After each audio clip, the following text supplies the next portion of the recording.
Shalom Bapak Ibu sekalian, Sobat E-Wisdom. Senang sekali boleh kita berjumpa lagi nanti pada tanggal 30 Januari 2022 adalah minggu yang terakhir kita mendengarkan khotbah hari Minggu. Dan Bapak Ibu, kita sedang masuki tahun 2022 dan sepanjang tahun ini kita melihat perbuatan tangan Tuhan yang akan memberkati umatnya, memberikan segala pembekalan kepada kita supaya kita kuat memasuki tahun yang penuh dengan anugerah Tuhan ini. Tanggal 30 Januari pagi-pagi jam 6 akan tayang, Anda bisa dengarkan setelah itu juga. Bagaimana kita belajar soal hati Tuhan, respon kepada berkat Tuhan, dan bagaimana kita bisa melihat orang-orang yang Tuhan berkati, yang melekat sama Tuhan, ada ciri dalam kehidupannya.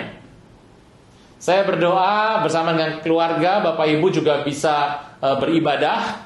Dan biarlah terus firman Tuhan boleh masuk dalam kehidupan kita, supaya kita bukan cuma menjadi pendengar, tapi juga pelaku firman Tuhan, karena Roh Kudus yang berkarya dalam kehidupan kita.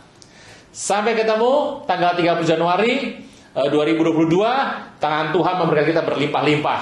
Shalom.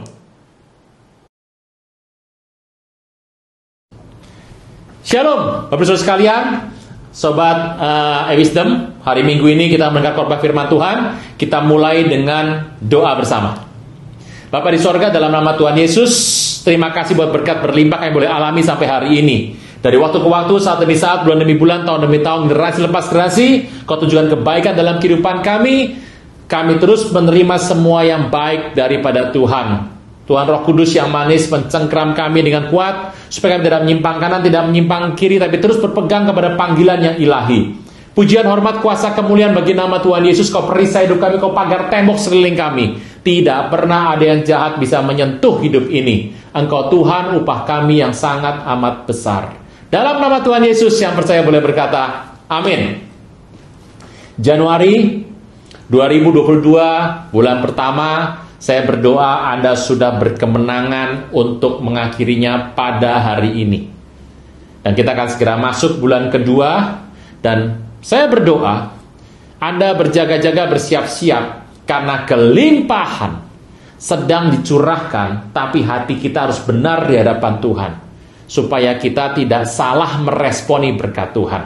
Firman Tuhan hari ini kita akan belajar, masih lanjutan Bapak Ibu. Sebetulnya kalau kita tahun lalu kita belajar dari kisah hakim-hakim, terus kemudian kita juga belajar mengenai Simpson, belajar mengenai Samuel, kemudian kita sampai kepada tokoh pilihan Tuhan bernama Saul, dan tentu saja setelah Saul ada Daud di sana. Ini yang menarik kalau kita membaca kisah Rasul yang ke-13, kita melihat pada ayat yang ke-22. Dimulai dengan sebuah cerita adalah setelah Saul disingkirkan, Alkitab berkata Allah angkat Daud jadi raja mereka setelah Saul disingkirkan.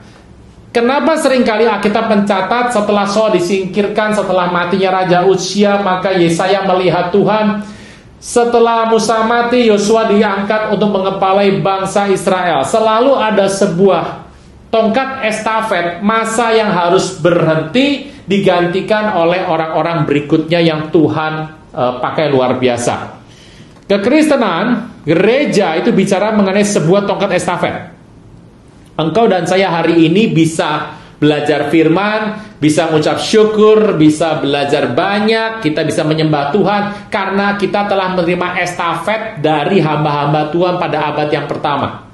Mereka membawa tulisan-tulisan, mereka menyembunyikan kitab-kitab, mereka kemudian menerjemahkannya, menulis, mencetaknya, dan sampai hari kita punya firman yang kita pegang hari ini, karena ada orang-orang yang bersedia bayar harga untuk memberikan estafet. Saya nggak tahu bagaimana Anda berpikir soal estafet, baik dalam dunia spiritual maupun dunia sekuler. Saya percaya ini adalah anugerah Tuhan yang besar. Alkitab berkata setelah Saul disingkirkan, maka Tuhan angkat Daud. Aku telah mendapat Daud bin Isai, the man after my heart, seorang yang berkenan di hatiku, yang melakukan semua kehendakku. Dan ayat 36, masih di pasal yang sama, 13 ayat 36, Sebab Daud melakukan kehendak Allah pada zamannya, Bapak Ibu. Anda lakukan kehendak Allah, puji nama Tuhan. Anda percaya sama Tuhan, puji nama Tuhan. Anda mau dengar-dengaran sama Tuhan, puji nama Tuhan. Tapi kalau bukan pada zaman Anda, berarti salah. Setiap zaman ada orangnya. Setiap orang ada zamannya. Makanya Bapak Ibu jangan sampai waktu itu meleset, jangan sampai waktu itu sudah selesai. Karena kalau Anda terlambat, kita berkata Daud lakukan segala kehendak Tuhan pada zaman dia hidup. Kapan engkau hidup, Bapak Ibu? Sekarang. Waktu kekuatanmu masih kuat, tenagamu masih ada, waktumu masih banyak, pikiran masih jernih, layani Tuhan dengan segenap hati. Jangan kasih yang sisa, Bapak Ibu. Kalau sudah nanti Anda sudah nggak sanggup apa-apa, sudah banyak kemudian halangan-halangan, kendala-kendala, baru serahkan diri sama Tuhan, ya diterima sama Tuhan, tapi kelihatannya kita harus tahu kehendak Tuhan pada zaman itu sudah lewat. Jawaban mudah begini. Kenapa Tuhan sepertinya menolak Saul, tapi hati Tuhan berkenan kepada Daud? Kenapa Daud dikenan Tuhan, kenapa Saul tidak? Kenapa Tuhan sepertinya pilih kasih antara dua orang ini? Daud bukan orang paling ganteng di Israel, Bapak Ibu. Saul orang paling ganteng di Israel. Siapa berikutnya? Absalom, anak Daud, orang paling ganteng di Israel. Salomo ganteng, Pak? Tidak, Salomo cuma kaya. Tapi katanya orang zaman sekarang, perempuan zaman sekarang di luar sana, kalau kaya jadi auto ganteng, Bapak Ibu. Auto ganteng katanya, jangan percaya Bapak Ibu. Katanya kalau laki itu kaya, bisa langsung ganteng sendiri. Jangan percaya Bapak Ibu. Kalau mau ganteng, terima urapan Tuhan, kau pasti jadi ganteng. Yang pria antara mau bilang amin dan tidak amin karena sebelahnya ada istrinya. Oke, Bapak Ibu, kita lihat yuk kenapa Tuhan sepertinya pilih kasih. Tapi masalahnya bukan itu. Berkat Tuhan datang sama Saul, sama Daud, berkatnya sama. Ini kan pilihan Tuhan tentang bangsa Israel. Saul punya hati yang luar biasa kok, dan dia juga berani berperang, dia bukan penakut. Dia memang jadi orang minder pada awalnya. Tapi bukan berarti dia menjadi orang yang tidak berani berperang. Saudara Tuhan, dia seorang pahlawan. Nah, kita berkata, orang bernyanyi, perempuan bernyanyi tentang Saul mengatakan dia membunuh beribu-ribu musuh. Tapi Daud berlaksa-laksa. Akibatnya Saul benci kepada Daud. Kenapa? Karena ucapan para gadis. Jadi para gadis, wanita, hati-hati bicara, engkau bisa merusak kerajaan besar. Yuk kita lihat firman Tuhan. Berkat Tuhan sama Daud sama Saul itu sama. Daud sama Saul sama. Yang membedakan adalah respon. Kadang-kadang kita lupa, oh tapi Tuhan nggak sayang sama saya. Siapa bilang? Berkat Tuhan antara Saul sama Daud itu sama. Respon yang beda. Daud meresponi berkat Tuhan yang pertama dengan cara yang benar. Akibatnya dia mendapatkan berkat yang lengkap berikutnya. Karena benar responnya, lebih besar lagi. Waktu respon keduanya benar, berkat ketiganya serasa lebih besar lagi. Kepercayaan Tuhan ditambah atas hidupnya. Setiap ada yang kecil mendapat yang besar. Dari yang kecil mendapat yang besar. Ini konsep orang Yahudi kol wahomer, Bapak Ibu. Bergerak semuanya dengan perintah firman Tuhan. Tapi Saul berbeda. Waktu Tuhan kasih berkat kepada dia, responnya nggak tepat. Akibatnya apa? Berkat berikutnya serasa lebih kecil. Responnya salah lagi.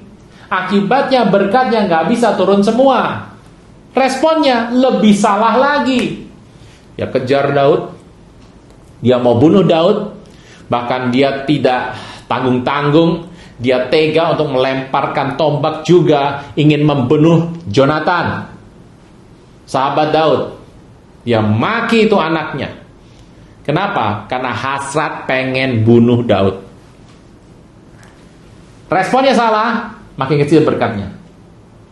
Spiritualnya makin turun. Akibatnya apa? Dia mati bunuh diri. Daud beda. Dia pernah jatuh. Waktu dia jatuh, dia naik lebih tinggi. Waktu dia mengalami kejatuhan, dia naik lebih tinggi. Jatuh, dia naik lebih tinggi. Kalau Saul beda. Saul ada di sini, responnya salah, berkat lebih kecil. Dia naik, jatuh lebih dalam lagi. Naik, jatuh lebih dalam lagi. Kita buktikan. bagaimana kita bisa melihat cara kerja respon yang benar. Responnya apa sih? Gitu ya. Hati-hati dengan dua respon ini, terutama tahun ini. Kalau respon Anda di dua hal ini salah, ini mencerminkan engkau salah di banyak hal dalam kehidupanmu. Kita lihat firman Tuhan.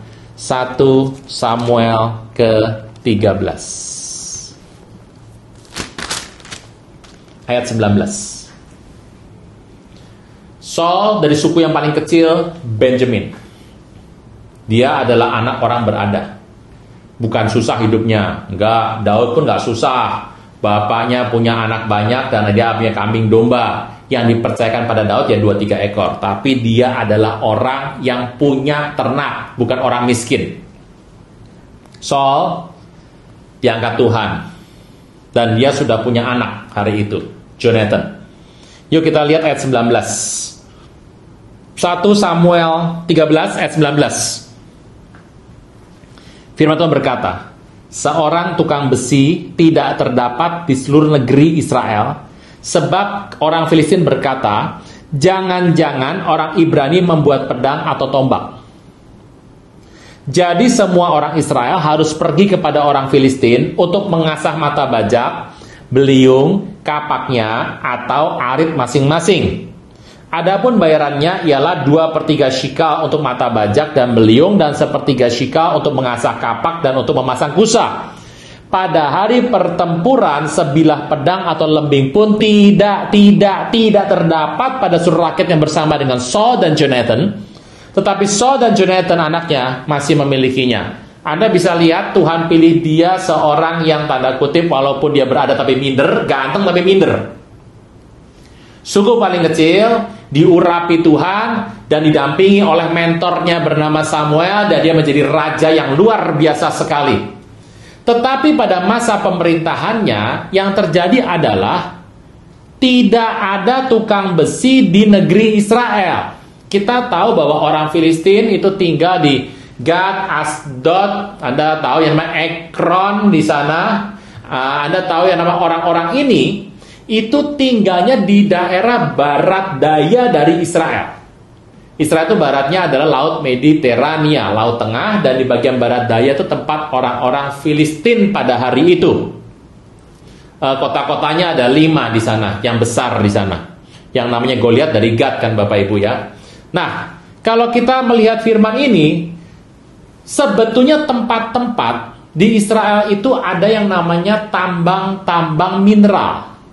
Seperti besi, tembaga, atau logam, itu adanya di daerah-daerah yang namanya barat daya dan barat, ditambah bagian yang ada di barat laut sedikit ke arah utara. Itu adalah daerah pertambangan logam yang ada di Israel. Dan kagetnya adalah, pada zaman Raja Saul, mereka tidak punya tukang besi, padahal besi hari itu sangat berguna bukan saja untuk peperangan yaitu tombak atau pedang.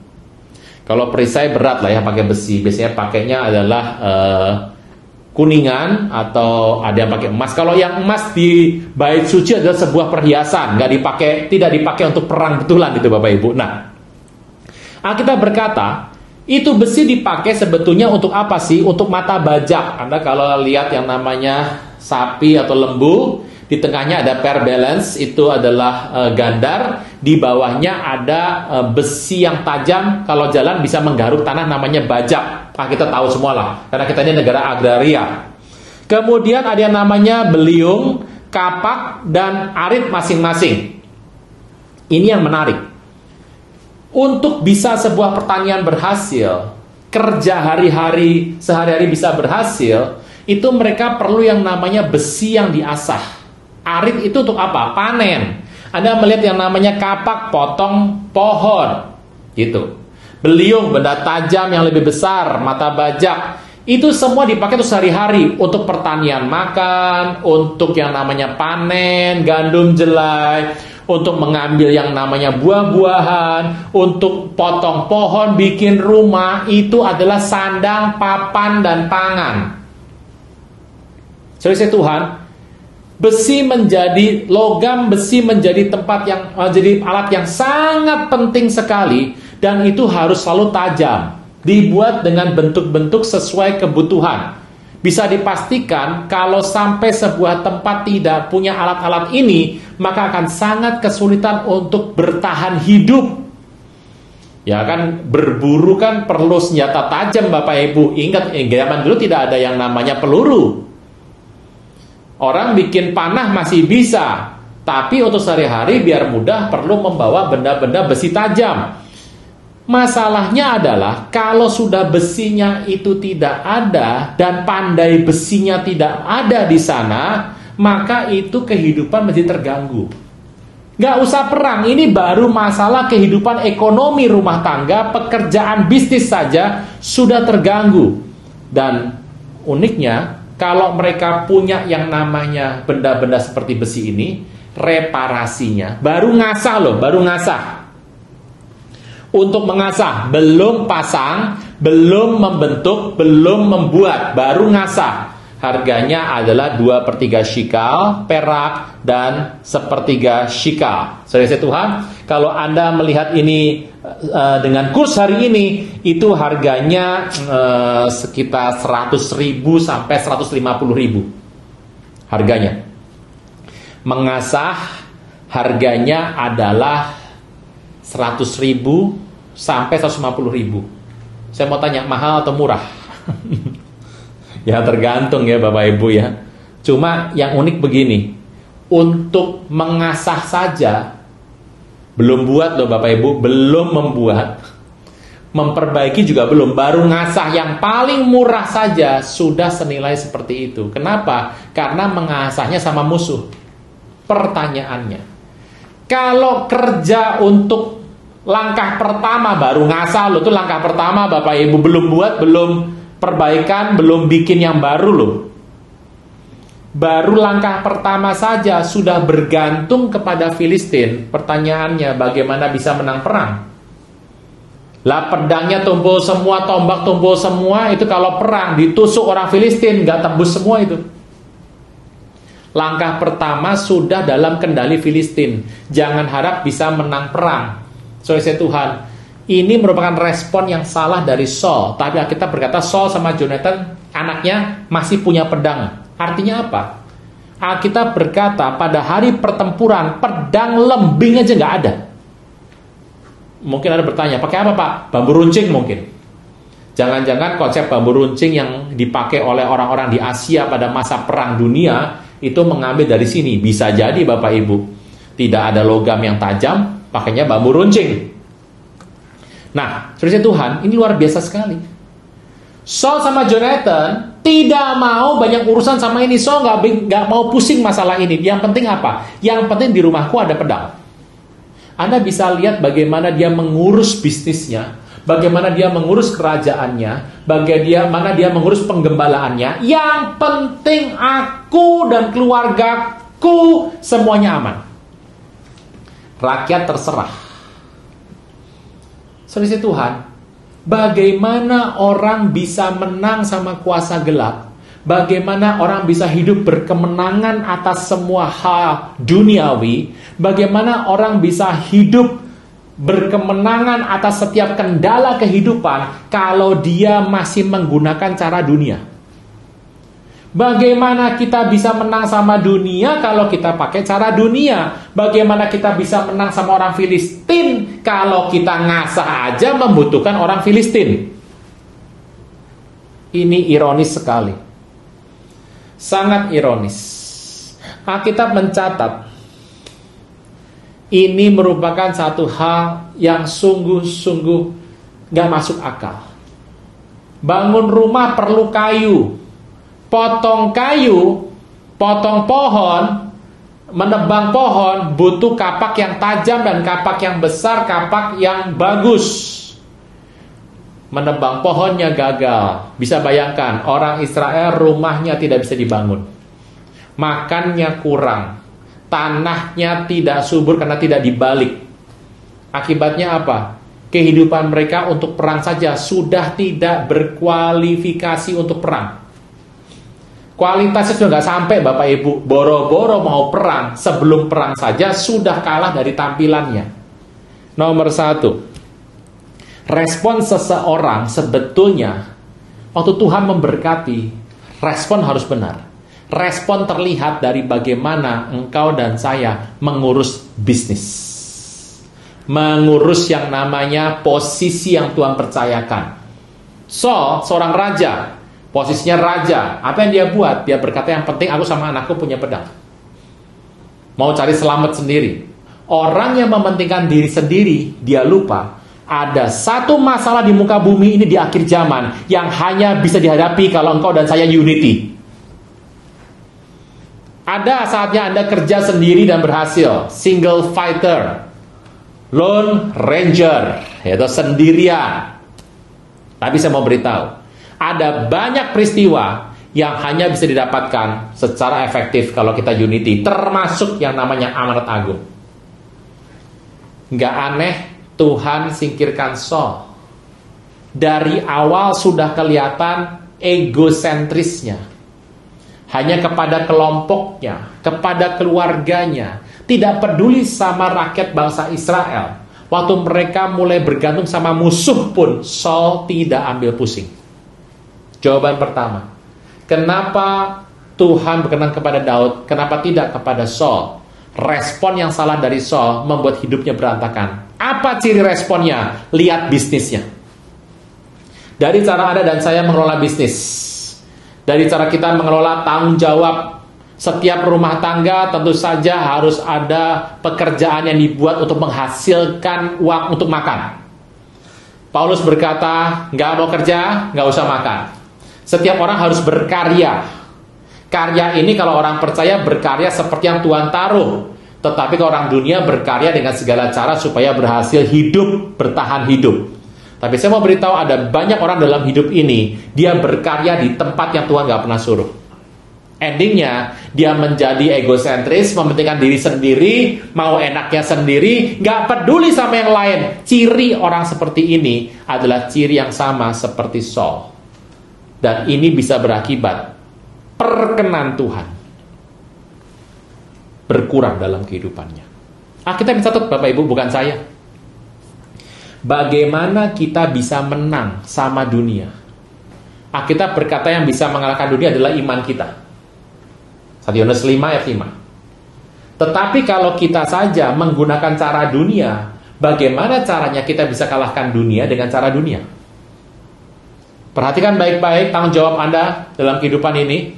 Para pria, Bapak Ibu, Anda adalah breadwinner, pencari nafkah keluarga. Kalau zaman sekarang ada emansipasi katanya, istri yang cari nafkah. Kalau buat saya, suami kerja, istri di rumah, puji nama Tuhan. Suami kerja, istri kerja, lebih puji Tuhan lagi. Kenapa? Dananya lebih besar, asal anak Anda terurus. Tapi yang pasti, kerjakan tugas rumah tangga Anda dengan benar. Dan jangan masukkan cara dunia, karena nanti engkau tidak bisa mengalahkan dunia. Filistin datang dan mengasah semua peralatan orang Israel. Kalau mau perang, nggak usah diasah. Bila perlu diasah, jangan sampai tajam-tajam. Dan bila perlu, harganya dinaikkan terus. Dan akibatnya orang Israel tidak bisa hidup dalam kehidupan yang lebih baik. Penderitaan berat karena salah memilih cara. Nah, Bapak Saudara sekalian, kalau kita melihat, yuk kita teruskan ciri berikutnya. Yang pertama adalah cara Anda mengelola kehidupan, bisnis, tanggung jawab untuk di muka bumi ini, termasuk sumber daya ekonomi yang kau kelola. Itu akan menunjukkan sebetulnya sebuah respon Anda kepada berkat Tuhan. Makanya kalau saya melihat ada orang soal uang aja, hutang nggak dibayar, pinjaman nggak kembali, kemudian menggunakan segala cara, tidak piawai mengurus yang namanya keuangan, boros, foya-foya, nganggap enteng. Kelihatan kenapa pemakaian Tuhan tidak bisa kuat dalam hidupnya. Selalu ada kendala. Kenapa? Dia tidak berpikir kepada orang lain. Orang-orang yang cenderung egosentris, lebih mikir diri sendiri, terserah orang mau apa, dan cenderung pembiaran matanya, padahal itu di bawah tanggung jawab dia. Ada beda loh Bapak Ibu ya. Kalau itu tanggung jawab Anda harus ambil tindakan. Tapi kalau memilih lebih aman sendiri, mengurus pedangnya sendiri, membiarkan rakyat seperti itu, saya mau beritahu, Jangan kaget kalau tiba-tiba peristiwa yang ada di zaman Saul terulang kembali di akhir zaman ini. Saudara Tuhan, nomor satu adalah bagaimana kita mengelola bisnis. Itu akan menunjukkan sebuah respon kepada Tuhan. Beda dengan Daud. Daud begitu menjadi raja, nomor satu adalah dia mengambil alih, menasionalisasi semua tambang-tambang logam yang ada di Filistin. Di kota-kota Filistin, di pendudukan Filistin. Setiap kali dia masuk untuk mengalahkan raja-raja, dia ambil bukan cuma emas, perak, tapi tembaga, besi, dia ambil semuanya. Bapak Ibu harus tahu bahwa uang yang dipakai Daud disumbangkan untuk pembangunan Bait Suci Salomo, itu jumlahnya lebih besar dari semua sumbangan orang Israel. Daud mengumpulkan itu. Apa yang terjadi? Dia mengumpulkan semua perkakas perang. Dia menjarah bukan cuma makanan, pakaian, harta, tapi juga perlengkapan perang dan tambang-tambang dinasionalisasi. Pada zaman Daud memerintah, semua tambang dinasionalisasi sehingga Israel hari itu menjadi pusat kekuatan militer terkuat yang ada di daerah Timur Tengah, Middle East. Karena Tuhan memberkati dia berlimpah-limpah. Dan Daud sangat memperhatikan rakyatnya. Dia menasionalisasi, dia mengambil alih, semua pasukannya dilengkapi dengan persenjataan yang paling muktakhir sehingga dengan mudah mengalahkan musuhnya, dan tidak pernah ada cara Filistin, cara Amon, Moab, cara Aram, cara Asyur, cara Babel, cara Mesir yang dipakai oleh Daud. Mungkin beberapa sempat kecolongan seperti dia waktu mengantar tabut, tapi dia memperbaikinya karena Tuhan memberikan dia pengertian. Daud beda. Dia memperhatikan seluruh rakyatnya. Bahkan pada saat waktu dia datang ke sebuah tempat pengirikan ornan, atau nama lainnya Arauna, bukan nama saya Bapak Ibu ya, dia tidak mau mengambil gratis, padahal Arauna sudah menawarkan gratis mengambil karena ketakutan melihat malaikat. Daud membayar dengan harga penuh. Bisa lihat bagaimana Daud bicara soal utang piutang, transaksi. Dia tidak pernah ingin merugikan orang lain. Dia tidak mengambil kepentingan diri sendiri. Pernah dilakukan dalam peristiwa Batsheba, Uria. Tetapi dia bertobat dengan itu. Bisa lihat bagaimana kenapa Tuhan berkenan kepada dia. Tuhan temukan sebagai orang yang jujur. Berapa banyak hari ini kita ingin untuk memeras orang lain. Berapa banyak hati kita hari ini ingin untuk memanfaatkan orang lain. Berapa banyak hari ini kita ingin supaya kita aman, orang yang berkorban. Yang penting kita aman. Tipikal Saul adalah tipikal orang seperti ini. Kalau engkau ingin meresponi Tuhan dengan cara yang benar, perhatikan bagaimana engkau mengelola usaha, bisnis, pekerjaan, dan keuanganmu. Kelihatan sekali cara seseorang mengelola keuangannya, dan kita melihat kenapa Tuhan sayang sama orang ini. Bapak Ibu, saya berdoa sambil saya bicara, Roh Kudus bicara sama Anda luar biasa. Mengajar kita. Orang yang cenderung abai, beda ya. Orang yang tidak banyak mau urusan sama urusan orang lain, sama orang abai itu beda. Orang abai itu dia bukan tipe orang beriman, bukan tipe orang berserah. Orang abai adalah orang yang masa bodoh untuk urusan orang lain, tapi untuk urusan saya, dia mau urus dengan benar. Yang penting saya dulu, nyaman, enak, semua punya pedang gitu ya. Bapak Ibu hati-hati. Bisa terlihat kenapa Tuhan berkenan sama Daud dan menolak Saul. Selain karena peristiwa-peristiwa Agag, orang Amalek, tapi peristiwa ini ingatkan kita. Daud lakukan respon yang benar. Dia menjadi gembala Israel. Dan apa yang terjadi? Dia lakukan dengan benar seperti yang Tuhan mau. Kita lihat berikutnya. 1 Tawarikh yang ke-9 ayat yang ke-36. Kita berkata bahwa anak sulungnya ialah Abdon, Zur, Kish, Baal, Ner, Nadab. Dan kita lihat ayat yang ke-39 Bapak Ibu. Ner peranakan Kish, Kish peranakan Saul, Saul peranakan Jonathan, Malkiswa, Abinadab, dan Ishbal. Saudara Tuhan, coba lihat sebentar. Cara mengelola bisnis, usaha, keuangan, pekerjaan, roti dalam hidup kita, berkat, itu menunjukkan sekali bagaimana responmu kepada Tuhan. Yang kedua adalah bagaimana engkau mengurus yang namanya kehidupan berkat rumah tanggamu. Kita berkata dengan jelas, Saul itu punya anak. Jadi waktu dia dipilih jadi raja, sebetulnya dia sudah punya anak. Dia bukan bujang hari itu. Dia ganteng tapi bukan seorang bujang. Dia sudah punya anak di sana. Dan itu adalah anak yang pertama adalah Jonathan. Lihat bagaimana dia memiliki anak, dan nama yang diberikan kepada anaknya itu luar biasa sekali. Waktu awal dia memang suku paling kecil dan dia mengembalakan keledai dari bapaknya dan sempat hilang kan itu. Tiba-tiba dia bertemu dengan Samuel dan Samuel mengurapi dia jadi raja. Dan dalam kondisi seperti itu, hari itu sebetulnya sebelum jadi raja, dia sudah punya anak. Dan lihat nama anaknya, dikasih nama anaknya Jonathan. Joe adalah bicara mengenai Tuhan. Nathan bicara mengenai hadiah Tuhan. Kelihatan sekali bahwa waktu dia punya anak, yang pertama laki-laki, dia mengucap syukur sama Tuhan dan dia berkata bahwa aku mau kasih peringatan dengan memberikan nama anak ini sebagai adalah hadiah berkat daripada Tuhan sendiri. Kelihatan imannya ya, penucapan syukur. Dan waktu anak keduanya lahir, itu Saul sudah jadi orang yang sering pergi berperang. Sebagai raja dia sering pergi berperang dan dia punya anak lahir hari itu. Dikasih nama anak yang kedua adalah Malkiswa. Malkiswa artinya adalah rajaku menyelamatkan. Dia seorang raja. Terus siapa nyelamatin dia? Berarti dia tahu bahwa Allah menjadi raja bagi hidupnya. Yang ngatur kehidupannya adalah Tuhan sendiri. Yang mengatur kerajaannya Tuhan sendiri. Dia cuma perpanjangan tangan. Waktu dia perang, dia pulang, dia aman. Waktu dia pulang, dia masih bisa pulang. Kalau perang itu cuma dua Bapak Ibu, pulang nama atau pulang orang. Waktu dia pulang, orangnya pulang, dia mengucap syukur kenapa selalu selamat dan tidak kurang apapun. Anak itu dikasih sebuah peringatan, pertolongan daripada Raja semesta langit. Dia kasih nama Rajaku menyelamatkan. Anda bisa bayangkan ya, ucapan syukur dari hatinya terus mengalir.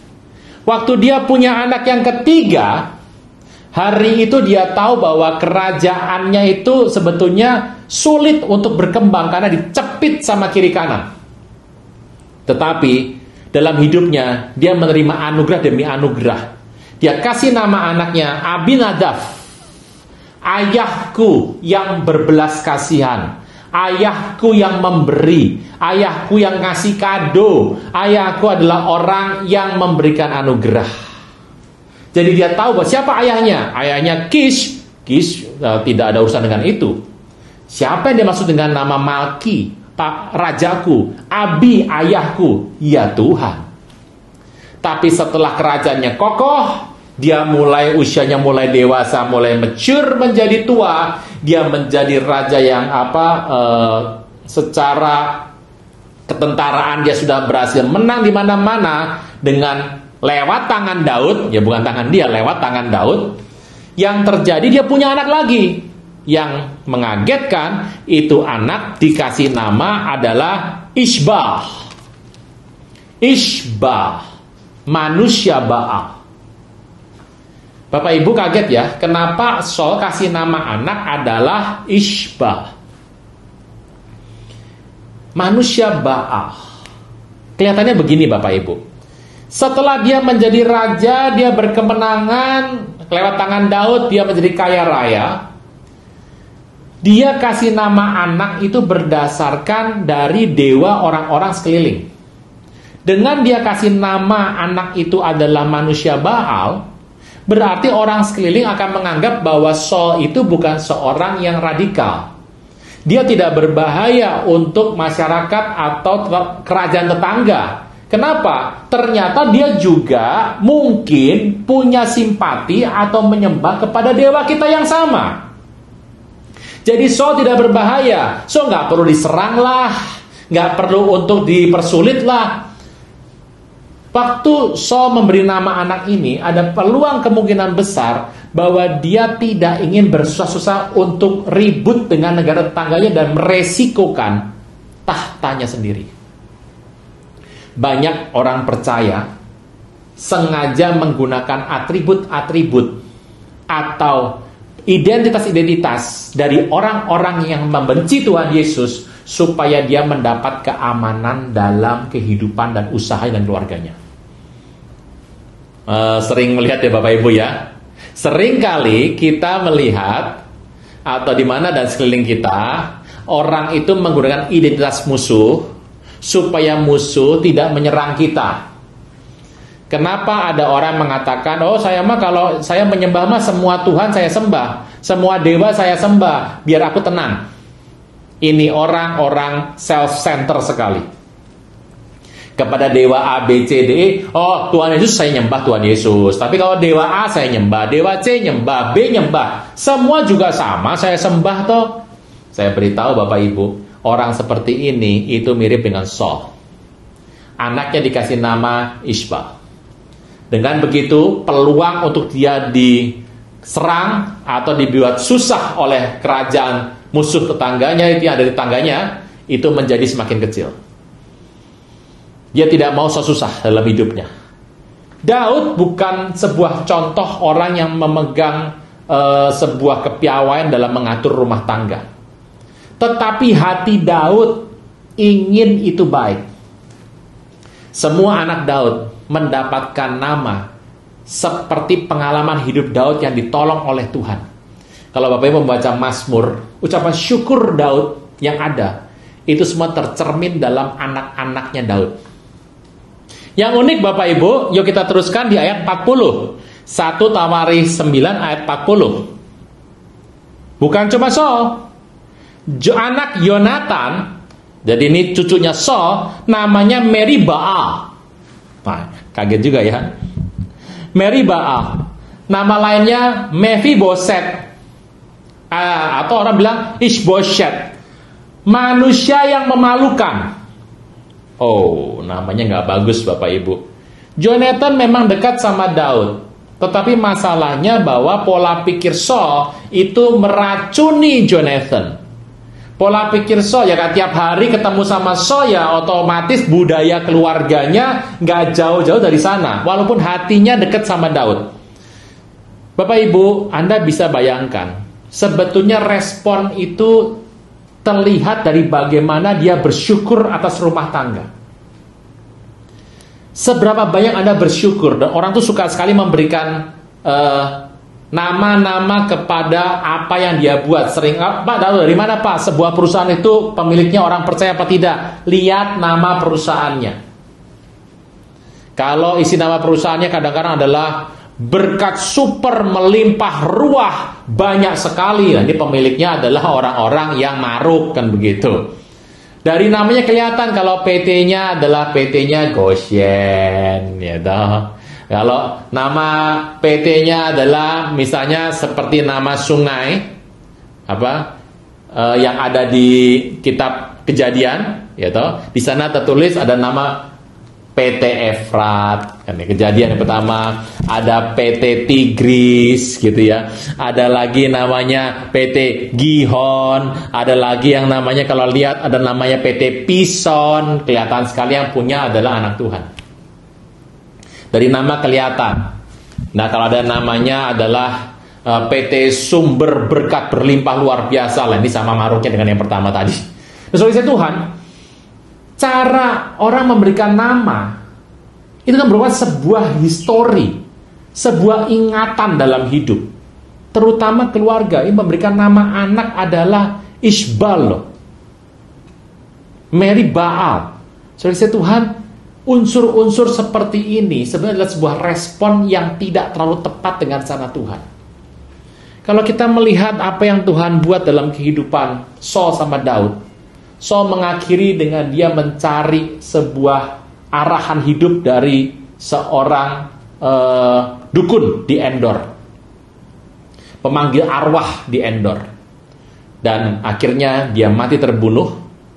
Dia bunuh diri, dia sudah luka parah, Dan Alkitab berkata bahwa pemanggilan arwah yang Saul buat itu adalah satu dosa yang tercatat. Salah satu dosa yang tercatat. Kenapa Saul hidupnya habis. Daud berbeda. Dia bertobat dan bertobat dan bertobat waktu dia berbuat salah. Dan Tuhan berkati dia berlimpah-limpah secara luar biasa. Saudara Tuhan, kalau kita melihat ini, pertanyaannya, tidak aneh ya, Tuhan berkata, aku telah menemukan Daud bin Isai, orang yang berkenan di hatiku dan buat semua kehendakku segalanya di zaman dia hidup. Kenapa Tuhan sayang sama Daud? Kenapa Saul seperti disingkirkan Tuhan? Jawabannya adalah respon yang benar. Dari mana kita bisa lihat respon itu? Dari bagaimana engkau mengurus keuangan dan bisnismu. Yang kedua, dari bagaimana engkau mengurus hubungan-hubungan dalam hidupmu. Dan bagaimana engkau memberikan sebuah penamaan, memberikan sebuah bentuk-bentuk historis, peringatan dalam kehidupanmu. Itu menentukan sebetulnya hatimu merespon kepada Tuhan. Saudara Tuhan, Daud mengakhiri dengan penuh kemuliaan hidupnya. Salomo belajar baik dari Daud, tapi dia tidak memiliki mentor yang mendampingi, seperti Daud memiliki Samuel. Dan apa yang Daud buat dalam kehidupan dengan penamaan anak-anaknya, bagaimana Saul tidak membuat hal yang sama. Saul sedang mempertahankan sebuah kenikmatan kehidupan, bahwa apa yang dia peroleh, dia takut untuk hilang. Padahal dia tahu bahwa selama ini nggak punya apa-apa. Tuhan yang kasih dia kehidupan yang nikmat, kehidupan yang diberkati, yang kaya raya, namanya dibuat tinggi, berkemenangan, semua dari Tuhan. Tetapi di ending hidupnya, respon hatinya dia ingin pertahankan dengan cara dia sendiri. Selalu dimulai dengan ilahi dan ditutupnya dengan cara sendiri. Hati-hati Bapak Ibu, respon seperti ini berbahaya sekali. Karena Saul ingin mempertahankan kehidupannya dengan pola pikir yang biasa dibuat raja-raja dunia, yang biasa dibuat raja-raja tetangga, yang biasa dibuat dengan orang-orang sekitarnya. Selalu ingin menjadi orang mirip dengan dunia supaya dia diberkati dengan cara dunia. Padahal semua asal-usul berkatnya berasal dari Tuhan. Daud mengingat ini dengan cara memberikan nama bagi rumah tangganya. Bapak Ibu, kisah ini kelak akan menjadi sebuah kisah yang akan diangkat dalam kitab Maleaki keempat. Nah, saya ajak kita membuka sebentar, melenceng sebentar dari kehidupan Daud dan Saul. Kita masuk ke dalam kitab terakhir di kitab PL, Maleaki keempat, ayat kelima. Ini baik sekali Bapak Ibu. Alkitab itu PL dibuka dengan keluarga di Taman di Eden. Kitab Matius PB dibuka pertama dengan kisah adalah silsilah keluarga. Kitab Wahyu PB ditutup dengan kisah adalah sebuah keluarga Yerusalem baru yang luar biasa indahnya, pernikahan anak domba memerintah bersama dengan Tuhan Yesus selama-lamanya. Dan kitab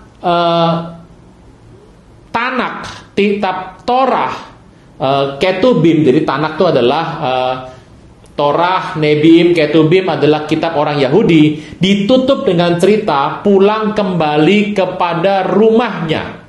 Itu ada di 2 Tawarikh 36. Jadi 2 Tawarikh 36 adalah ayat terakhir, pasal terakhir dalam kitab Tanah Yahudi, PL Yahudi. Kalau kita, PL-nya adalah Maleaki. Maleaki berakhirnya di Maleaki. Dan kitab PL buka tutup, kitab PB buka tutup, Tanak Yahudi buka tutup, semuanya dimulai dengan keluarga dan diakhiri dengan keluarga. Saya bacakan Maleaki 4 ayat 5 dan ke-6. Sesungguhnya aku Tuhan mengutus Nabi Elia kepadamu menjelang datangnya hari Tuhan yang besar dan dahsyat, akhir zaman nih Bapak Ibu. Maka ia membuat hati bapa balik kepada anak dan hati anak balik kepada bapak-bapaknya, supaya jangan aku datang memukul bumi sampai musnah. Saya ulang ya Bapak Ibu. Urapan Nabi Elia yang turun kepada John the Baptist, yang juga itu sebetulnya ada dalam diri Yeremia, itu adalah urapan penyatuan mengenai rumah tangga, sehingga hati bapa balik sama anak, hati anak balik sama bapa. Kalau nggak balik, Tuhan bilang, aku datang pukul bumi sampai musnah. Jadi kalau hati anak balik sama bapa, hati bapa balik sama anak, bumi nggak dipukul musnah. Tapi kalau bapak sama anak nggak saling balik, bumi dipukul sampai musnah. Sekarang saya mau tanya, kalau Anda baca kitab Wahyu, bumi musnah apa tidak? Ulang, pelan-pelan nih. Ini kaitannya sama nanti yang Saul sama Daud nih. Kalau ada bapak sama anak hatinya saling berbalik, Tuhan bilang bumi nggak bakal dipukul musnah. Sedangkan kalau bapak sama anaknya tidak balik, nggak mau bapak nggak mau sama anak nggak mau sama bapak, maka bumi dihantam sampai musnah, gitu ya. Tapi kalau balik ya nggak musnah. Padahal kita tahu di kitab Wahyu bumi musnah. Berarti hati bapak balik sama anak, anak balik sama bapak ini tidak terjadi. Kan gitu ya Bapak Ibu ya. Tetapi tidak terjadinya di mana sebetulnya? Ini kita harus ingat, pada orang percaya atau tidak percaya. Karena orang percaya yang sudah balik hatinya itu, mereka tidak melihat kemusnahan bumi. Bisa nangkap Bapak Ibu ya? Ternyata ada banyak orang percaya yang hatinya balik. Bapak balik sama anak, anak balik sama bapak, saling balik. Karena mereka ini sudah balik, kan harusnya bumi gak musnah kan? Tapi bumi musnah. Berarti waktu mereka sudah balik, mereka itu mengalami yang namanya pengangkatan. Mata mereka gak lihat kemusnahan. Yang tertinggal adalah orang-orang yang hatinya gak balik sama bapak, sama anaknya gak balik. Itu yang mengalami kemusnahan. Dari sini ayat ini saja secara logika kita bisa menarik sebuah simpulan. Cara kita balik hati kita terhadap anak-anak kepada orang tua, relasi pulih adalah salah satu kriteria untuk sebuah pengangkatan akhir zaman. Bisa ketahuan Bapak Ibu ya. Apa hubungannya sama cerita Saul sama Daud? Kita bisa lihat cara bagaimana Saul memanfaatkan anaknya untuk posisi dia. Gak malu tuh anak punya nama Ishbal. Ya malu lah orang Israel gitu loh. Dari kecil main sama teman-teman, namanya keren-keren semua. Namamu siapa? Shemuel gitu. Namamu siapa? Jonadab gitu ya. Namamu siapa? Jonathan, mungkin gitu. Ditanya, namamu siapa? Shimeon gitu. Namamu siapa? Ishbal. Waduh, anak itu dimanfaatkan oleh Saul untuk dia mendapatkan ketenangan dalam kerajaannya. Anda bisa bayangkan ya, hati Saul sama anaknya bagaimana? Pantes saja kerajaannya dipukul, dianya wafat. Anaknya semuanya pecah kemana-mana. Daud berpegang pada sumpah dengan Jonathan, anaknya dari Jonathan, Meribaal, Mephiboset gitu ya. Ini anak dipelihara oleh Daud karena sebuah sumpah. Terus Tuhan, ini cerita bagaimana Daud menganggap anak dari Jonathan sebagai anak angkatnya sendiri. Dia mau tunjukkan hati yang berbalik kepada anak ini. Kenapa? Karena Daud punya sebuah konsep yang sebetulnya belum diterangkan, karena kan Maleakhi baru di belakang Bapak Ibu. Hari ini kisah bicara bagaimana engkau dan saya untuk tidak saling memanfaatkan anggota keluarga untuk kepentingan pribadi. Ini gak gampang nih mikirnya. Ulang. Jangan kita menggunakan keluarga untuk kepentingan pribadi diri kita sendiri. Saya melihat ada begitu banyak orang Kristen, bukan sama orang luar, dalam sendiri saling tikam, saling manfaatkan, saling banyak kehancuran, kekecewaan, cedera terjadi di sana. Yang model seperti ini pantas saja bukan cuma hancur kehidupannya, pekerjaan tangannya, tapi dirinya sendiri pun kelak akan beresiko mengalami kebinasaan. Saudara Tuhan, peristiwa ini membuka mata kita bahwa yang namanya Tuhan berkenan kepada Daud karena dia melihat respon dari Daud yang sungguh luar biasa. Padahal berkatnya Daud sama Saul sama, Bapak Ibu. Tapi Daud gak pernah memanfaatkan seperti ini. Walaupun saya udah bilang tadi bahwa Daud bukan tipe orang yang piawai. Kita gak bisa menerima menggunakan pola pikir Daud untuk diterapkan secara teknis atas rumah tangga. Tapi hatinya, sekali lagi makanya Tuhan berkata bahwa aku melihat hati manusia. Ada mungkin bilang gini, Pak, saya sih hatinya maunya bener, Pak. Saya aja gak bisa ngelakuin. Bapak Ibu, Tuhan tahu hati manusia. Mana yang jujur dan tulus, mana yang mau memanfaatkan Tuhan. Dan saya berdoa, kita bukan orang seperti ini, tapi kita perhatikan dua hal ini. Pertama soal bisnis, dan berikutnya adalah bicara mengenai soal relasi. Relasi, bukan cuma rumah tangga, relasi Bapak Ibu. Ini merupakan sebuah pembelajaran kehidupan yang luar biasa. Raja terbesar di Israel adalah Daud sampai hari ini. Bahkan Mesias pun dikatakan sebagai anak dari Daud. Dan saya berdoa Bapak Ibu, engkau dan saya punya hati ini. Daud tidak menggunakan tata cara pola penyembahan yang Musa buat. Daud punya pola cara penyembahan dengan sebuah tarian, penggunaan sebuah banyak alat musik, dan Daud sendiri itu menari di depan. Pertanyaannya, kenapa hari itu kalau sepertinya Tuhan tidak marah?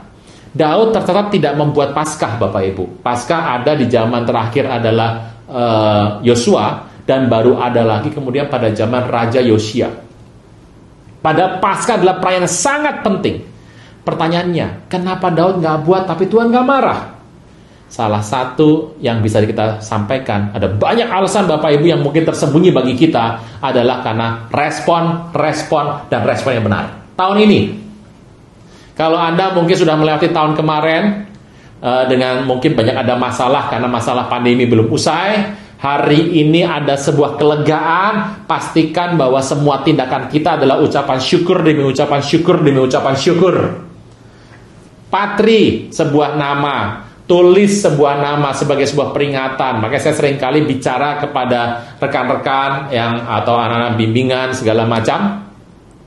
Kalau engkau sudah mendapatkan sebuah perkenan Tuhan, pertolongan Tuhan dalam hidupmu, penyelamatan Tuhan dalam hidupmu, biasakan untuk memberikan sebuah nama untuk mengingat kebaikan Tuhan dalam peristiwa-peristiwa itu. Supaya kalau kelak ke depan engkau bertemu dengan masalah yang lain, engkau bertemu dengan sebuah kesulitan, kendala yang lain, engkau mengingat bahwa Tuhan pernah tolong hidupmu. Makanya di semua tempat, di semua peristiwa di mana Tuhan sudah berkarya dengan jelas dalam kehidupan kita, dan engkau mengucap syukur dalam hidup ini, tulis sebuah patri, sebuah nama. Dan kelak engkau akan mengingat kebaikan Tuhan. Kalau Tuhan pernah tolong Anda di masa lalu, Tuhan tolong Anda sekarang. Kalau tetangga Anda, saudara Anda, orang lain yang kau kenal pernah ditolong Tuhan, Tuhan tolong hidupmu juga. Dalam banyak hal, perjalanan hidupmu, pertolongan Tuhan selalu ada. Itu membuat kita bisa mengucap syukur dan mengucap syukur dan mengucap syukur. Masuk tahun 2022, bulan Februari. Saya percaya ini kita sedang melihat bagaimana tangan Tuhan, bagaimana dunia sedang berubah.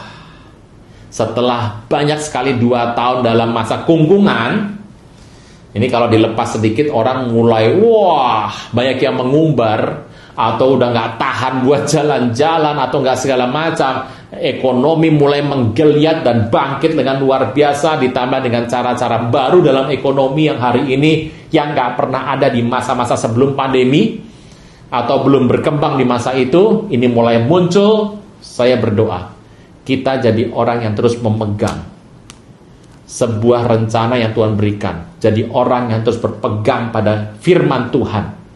Hidup dengan integritas yang jelas. Karena kita tahu sebuah hal yang baru kita akan dapatkan. Hal yang belum pernah kita pikirkan sebelumnya. Sebuah situasi yang baru, dimensi baru, paradigma yang baru, pola pikir yang baru akan muncul. Dan biar Tuhan Roh Kudus menyertai kita senantiasa. Jadilah orang yang mengikuti respon hati seperti Daud. Saya nggak minta Anda harus jadi Daud tuh, enggak Bapak Ibu. Tiap orang beda-beda, tapi respon hatinya bisa mencontoh dari hal ini. Hati-hati dengan bisnismu, hati-hati dengan kehidupan rumah tanggamu, dan relasi yang kau buat. Saya berdoa berkat Tuhan boleh berlimpah senantiasa. Amin. Kita berdoa. Bapak di sorga, dalam nama Tuhan Yesus, hamba berdoa saat ini, biarlah umat Tuhan yang mendengar khotbah hari ini dan siaran tundanya ke depan, biarlah tangan Tuhan yang perkasa terus mengingatkan kepada kami betapa kami harus punya respon yang benar untuk setiap anugerah yang berlimpah kami boleh alami sampai hari ini. Kadang sungut-sungut kami membuat kami tidak bisa melihat kebaikan Tuhan yang begitu luar biasa. Tuhan Roh Kudus ajar kami mengucap syukur untuk semua yang ada. Dan biarlah kami boleh mengingat kebaikan Tuhan di masa lalu, karena kami tahu Tuhan pasti tolong kami di masa yang mendatang. Berkati berlimpah umat-Mu Tuhan, yang hari ini bersama keluarga boleh menyaksikan khotbah, diberkati senantiasa kesehatan, kehidupannya, keharmonisannya, dan persiapkan kami untuk melangkah dengan kuat hari-hari ini, menyelesaikan apa yang Tuhan berikan dalam kehidupan kami dengan cara ilahi.